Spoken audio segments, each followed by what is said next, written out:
మన రక్షకుడైన యేసుక్రీస్తు పరిశుద్ధ నామములో మీ అందరికీ శుభములు తెలియచేయుచున్నాను. మీరందరూ ప్రభు యొక్క కృపను బట్టి క్షేమముగా ఉన్నారని ఆశిస్తూ ఉన్నాను. ఈరోజు బలపరిచే వాక్యము అపోస్తల కార్యములు 27వ అధ్యాయము 22వ వచనము. ఇప్పుడైనను ధైర్యం తెచ్చుకొనుడని మిమ్మల్ని వేడుకొనిచున్నాను. ఓడకే కానీ మీలో ఎవని ప్రాణమునకును హాని కలగదు. అపోస్తలైన పౌలు రోము ప్రయాణం చేస్తున్న ఓడ గొప్ప తుఫాన్లో చిక్కుకొని రక్షింపబడతామన్న ఆశ అతని సహప్రయాణికులకు ఏమాత్రము లేని సమయములో అతడు వారితో ధైర్యం తెచ్చుకొనుడని పలికాడు. పౌలు ప్రయాణం చేస్తున్నప్పుడు అక్కడ వారికి సలహాలు ఇచ్చాడు. వారేమీ పట్టించుకోలేదు. అప్పుడు పౌలు, అయ్యలారా, ఈ ప్రయాణం వలన సరుకులను ఓడకును మాత్రమే కాక మన ప్రాణములకు కూడా హానియు బహు నష్టమును కలిగినట్లు నాకు తోచుతుందని చెప్పి వారిని హెచ్చరించెను.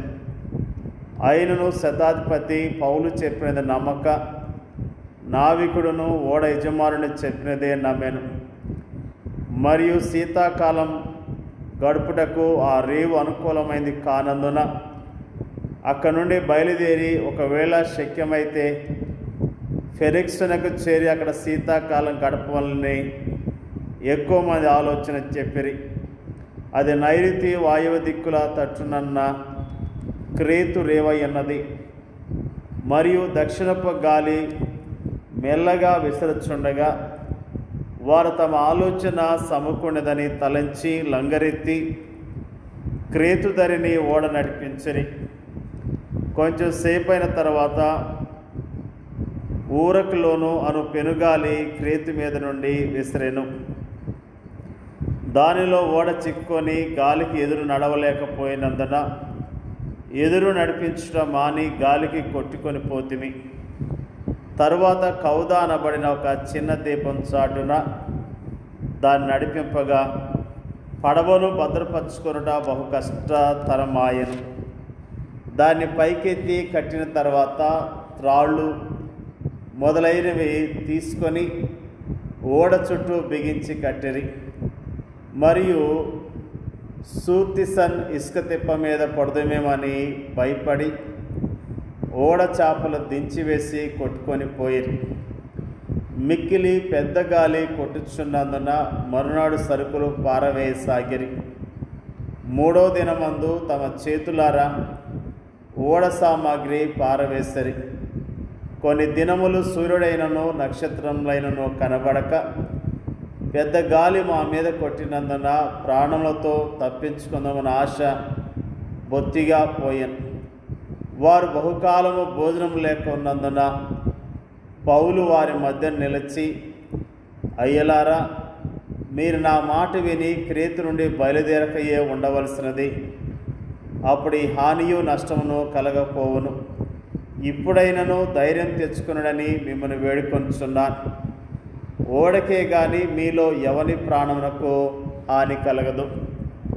ఆ సమయములో అతని మాటలను బట్టి అతడు వారికి ఒక పరిహాసం చేవానిగా కనిపించి ఉంటాడు.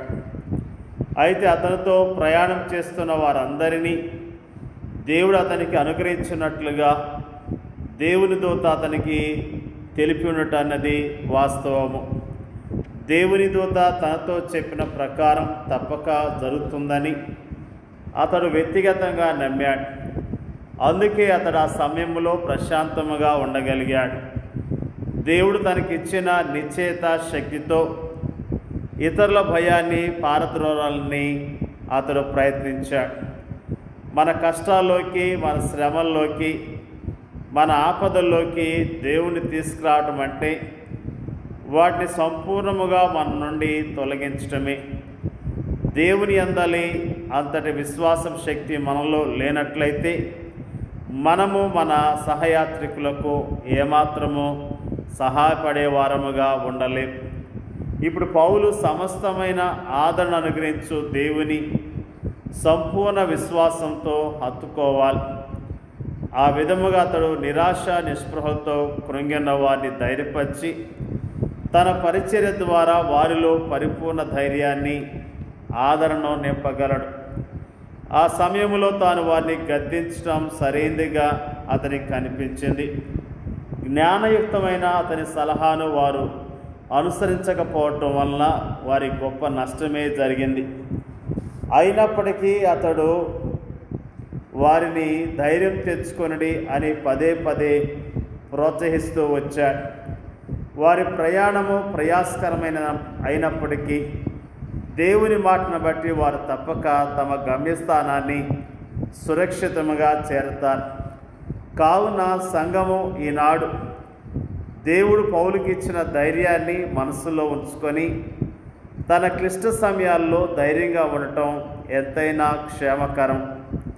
అయితే దేవుని ధైర్యపరిచే మాటలను క్రైస్తవులు ఈనాడు విస్మరించి తమ ఉపద్రవాల్లో భయాందోళనలకు గురి కావటం సిగ్గుకరం. దీనికి నివారణ ఏంటి? దేవుని మాటలను హృదయపూర్వకముగా విశ్వసించటమే దీనికి నివారణ. మనం ఇంకనూ ఉత్తమమైన పంటను కోయవలసి ఉన్నప్పటికీ ధైర్యం తెచ్చుకున్నడన్న పౌలు మాటలకు మనము చెవియొగ్గుదుముగాక. నిజముగా ఈ మాటలు మనల్ని ఎంతగానో ధైర్యపరిచేవిగా ఉన్నట్లుగా ఈ రోజున మనము జ్ఞాపకం చేసుకుంటూ ఉన్నాం. అపోస్తలుడైన పౌలు దేవునితో వ్యక్తిగత సంబంధాన్ని కలిగి ఉన్న సేవకుడు, దేవుని యొక్క చిత్తాన్ని నెరవేర్చే సేవకుడు, దేవుని కొరకు శ్రమ అనుభవించడానికి చావటానికి సిద్ధపడిన దైవజనుడు. అతడు తన సాక్ష్యాన్ని, తన యొక్క సమస్యను కైసరు యొద్ద పరిష్కరించుకోవటానికి అతడు ప్రయాణమై వెళ్తూ ఉన్నాడు. అతడు తన ప్రాణాన్ని లెక్క చేయకుండా విశ్వాసంతో ఉన్న వ్యక్తి. అలాంటి వ్యక్తి దేవుని యొక్క సూచనల ప్రకారం దేవుడు అతనికి ఇచ్చిన హామీని బట్టి అక్కడ వారందరినీ కూడా ధైర్యపరుస్తున్నట్లుగా దేవుని యొక్క వాక్యము ఎంతో స్పష్టంగా తెలియజేస్తున్నది. ప్రియమైన దేవుని యొక్క బిడ్డలారా, మన ప్రయాణంలో అనేకమైన తుఫానులు, ఉపద్రవాలు పొంచి ఉన్నాయి. మన విశ్వాస యాత్రల్లో అనేకమైన ప్రమాదాలు పొంచి ఉన్నప్పుడు దేవుని బట్టి ధైర్యం తెచ్చుకొని విశ్వాసంతో జీవించవలసిన వారమై ఉన్నాం. మన తోటి వారిని కూడా దేవుని బట్టి ధైర్యపరిచి చక్కగా నడిపించవలసిన వారమై ఉన్నాం. కాబట్టి పౌలుకి దేవుని బట్టి ధైర్యం కలిగి ఉన్నాడు. అందును బట్టి అక్కడ వారందరినీ ధైర్యపరచగలిగాడు. మనం కూడా ప్రతిరోజు దేవుని బట్టి ధైర్యం తెచ్చుకొని విశ్వాసంతో జీవిస్తూ దేవుని కనపడదాం. దేవుడి యొక్క వాక్యాన్ని దీవించునుగాక. పరిశుద్ధుడైన మా తండ్రి, నీకు వందనాలు, స్తోత్రాలు తెలియజేస్తూ ఉన్నా. ఈరోజు నా ప్రభువా, మన దాసుడు అపోస్తలుడైన పౌలు మన ఓడలో ప్రయాణం చేస్తున్నప్పుడు ఆ ఉపద్రవములో తన తోటి వారందరినీ ధైర్యపరిచి బలపరిచిన విషయాన్ని మాకు జ్ఞాపకం చేసిన విధానం బట్టి నీకు వందనాలు తెలియజేస్తూ ఉన్నాం. నీ యొద్ద ప్రభువా మేము నిన్ను బట్టి ధైర్యం తెచ్చుకొని నీ కొరకు యోగ్యముగా జీవించడానికి మీరే సహాయం చేయండి అయ్యా. స్తోత్రాలు. నీతో వ్యక్తిగత సంబంధం కలిగి నీ నామములో ధైర్యం తెచ్చుకొని విశ్వాసంతో జీవించడం మాకు నేర్పించమని ప్రార్థన చేయించున్నా. వాక్యం ఇచ్చిన ప్రతి ఒక్కరిని పేరు పేరున దీవించి ఆశీర్వదించండి అయ్యా. నీకు స్తోత్రాలు.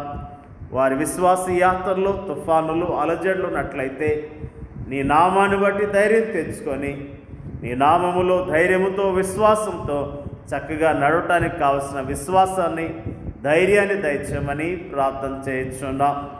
ముఖ్యంగా ప్రార్థన చేయించున్నాం ప్రభువా, అనేక తుఫానుల్లో చిక్కుకున్న ప్రజల గురించి ప్రార్థన చేయించున్నాం.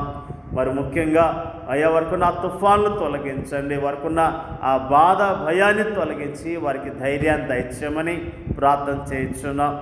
మరి ముఖ్యంగా మా దేశాన్ని, మా దేశ ప్రజలను రక్షించి కాపాడమని యేసుక్రీస్తు నామములో అడిగి వేడుకొంచున్నాం తండ్రి. ఆమేన్.